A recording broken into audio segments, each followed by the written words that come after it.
The illusion of choice is a thinly veiled dynamic that drives many single-player gaming experiences. And while many developers spend a lot of time trying to convince players that choice is real and authentic in their games, the truth more often is that choice is a superficial concept in gaming narrative. Bioshock confronted this idea head-on, searing into our minds a innocuous three-word phrase with an unforgettable new meaning. Would you kindly?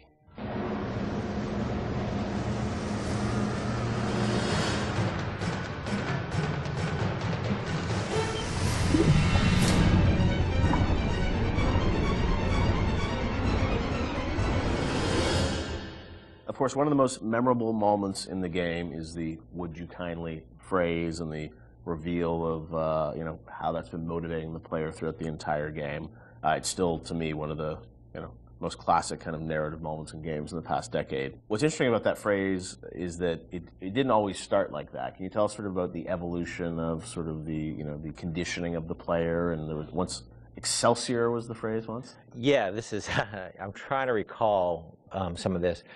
So we had the idea, because we had the Andrew Ryan scene very early, and we knew sort of all the events that would happen. There were phrases before there was "would you kindly." The notion existed and what it meant and what it was, but we didn't actually have the phrase "would you kindly" until later. So we had a bunch of terms we threw in there. And like Excelsior was it for one point. That's probably comes from my Stan Lee fanboyism. Was that like so throughout the game? It would have been like Excelsior. Just randomly There are some things when you're making games you just sort of throw in as like, we need Sounds something. cool We need Why something. don't you head over there, Excelsior? And then it sits there for a year. Right. And then all of a sudden you kind of forget it's not good, right? And then until somebody comes along and says, dude. Seriously? Yeah. What, Or you meant Excelsior? it to be like a stub in. You never Right. meant it to actually gain traction, and then you're like, oh crap. But that sense of some phrase or word being repeated throughout the game that you wouldn't really realize its meaning until later, that was there very early on. Yes, yeah. And the fact that you would have something that seemed like a non-thing and then came back at you like a freight train later on was there from pretty early. Sit, would you kindly? Stand, would you kindly? Run! Stop! Turn. A man chooses, a slave obeys. So that phrase evolved, but talk about that, the sort of meta-narrative of, being in a game, thinking that you have a sense of choice and making these decisions, but then obviously realizing that the player ultimately didn't have choice or was conditioned in a way that they would react to that. That was, sort of a new idea for a game. Where did that come from on your side, kind of? Was there sort of a deeper sort of, meaning behind it?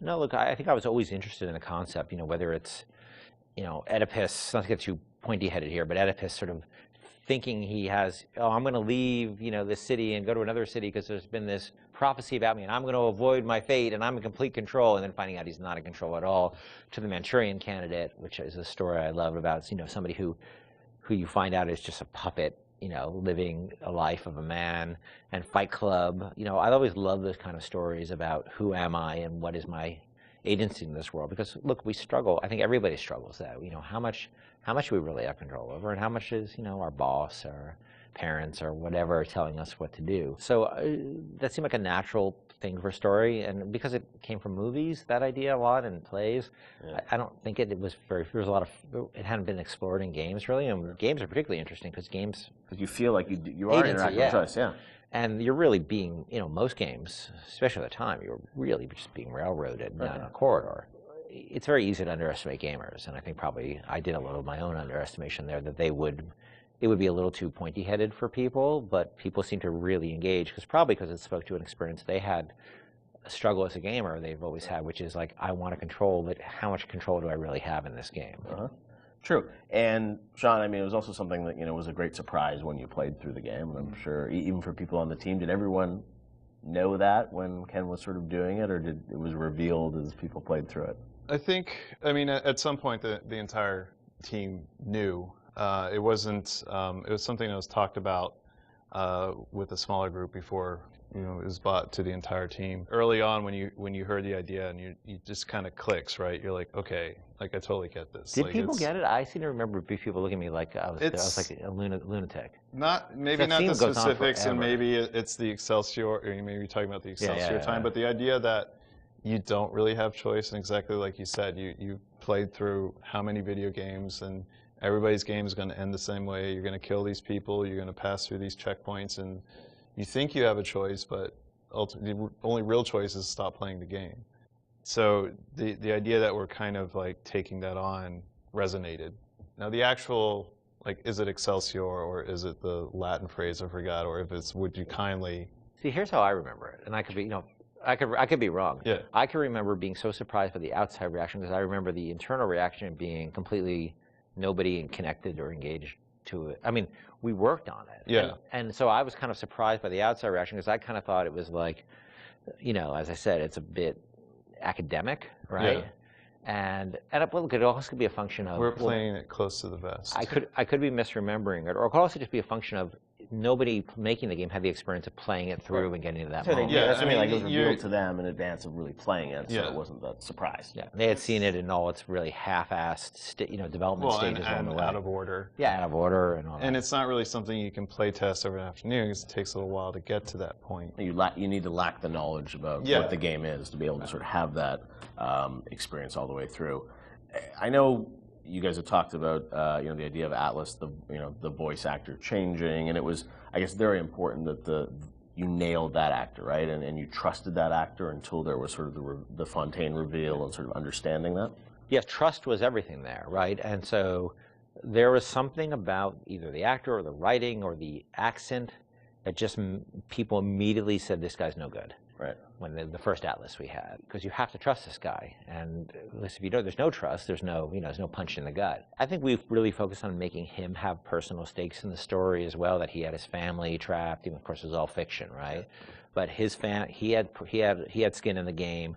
He sort of spoke to you as a friend, and especially because the whole world was so hostile to you. I think it took a while to get that exactly right. Listen, I've got a family. I need to get them out of here.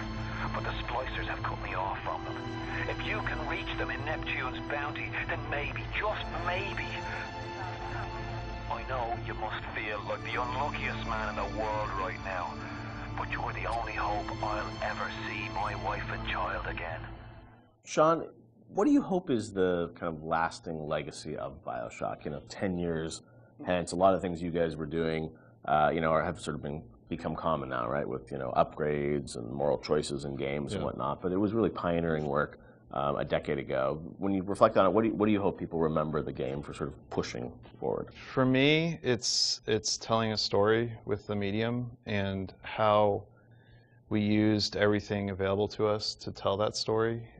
We used the environment to set up the backstory of Rapture and really create a sense of space, which I think is vitally important to getting the players to trust that, to sit down and kind of like just be in the space and let these things happen. Even the radio logs, the rudimentary animation that we had at the time. I mean, we really sat down with the tools that we had and at our disposal and tried to tell a meaningful story. Maybe not meaningful, but something that would be memorable to people that they could take away, and like you said earlier, have that water cooler moment where they're excited enough to talk about it after they put the controller down. So for me, I think the legacy is that it was a story well told. For me, it was a sense of place, being like the Rapture is a real thing, even though it's not. It's actually a very crude, from the time, a relatively crude bunch of polygons and texture maps. It's only, the original game is only in 720, I think. And I played a lot of it when we were testing it on a 14-inch, SD television. That it still felt like a sense of place in the music and the characters, that it's a real place. And I think that my memories of the Bioshock games is that I take away that Rapture's a real place and Elizabeth's a real person. Those are the two sort of big things that stick with me with those two games. And that's sort of what I'll always, carry forward with me in my life. Bioshock is, it's a place, but as we saw with Infinite, I mean, it's an idea, and it's a sort of a type of game. I think a lot of people say, like, oh, this is a type of experience. When you think about, your career, where you guys want to go, I mean, that idea of those types of games, do you miss it now that you've sort of moved on to other things now, or do you feel like it's sort of you've closed that chapter?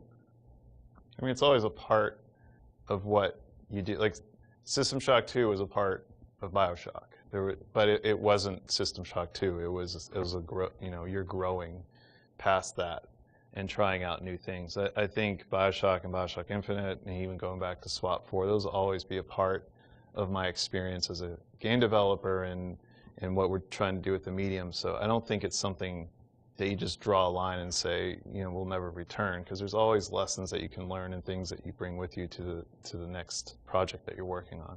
Yeah. I don't think the new game is going to, people are not going to be surprised that this game is new games from us. They're going to see a lot of what we had done before in terms of world building and aspects of storytelling.